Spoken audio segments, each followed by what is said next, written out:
Introduction aux appareils d'entrée de gamme. Les deux modèles d'appareils de base et d'entrée de gamme sont pour les basses fréquences le ME3030B à 99,60 € et le ME3830B à 169,10 €.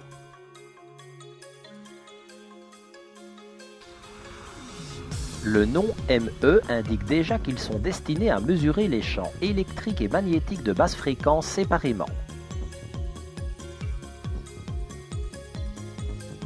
Un des aspects les plus importants de ces instruments est qu'ils offrent une mesure accompagnée d'un son, comme celui d'un compteur Geiger. Ce son sera proportionnel à l'intensité et permettra une identification rapide de la source de rayonnement.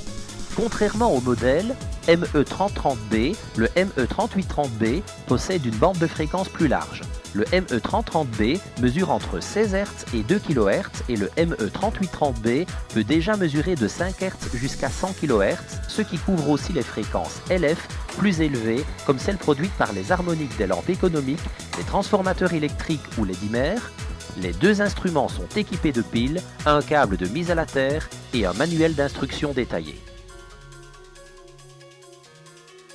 Nous avons également deux appareils de base pour mesurer les hautes fréquences, le HF32D à 189 € et le HF35C à 295 €. Les deux appareils sont équipés d'une antenne log périodique connectable, des piles et d'un manuel d'instruction détaillé. Les valeurs mesurées sont affichées à l'écran en microwatts par mètre carré, une unité qui permet de faire des comparaisons directes avec les normes en biologie de l'habitat. Le HF35C est 10 fois plus sensible, ce qui signifie que son échelle de mesure commence à 0,1 microwatt par mètre carré. Les deux appareils possèdent un son qui est comme un compteur Geiger, mais le HF35C offre des possibilités supplémentaires, comme par exemple la possibilité d'entendre les sons correspondant à la nature des sources de rayonnement, comme les ondes Wi-Fi ou GSM.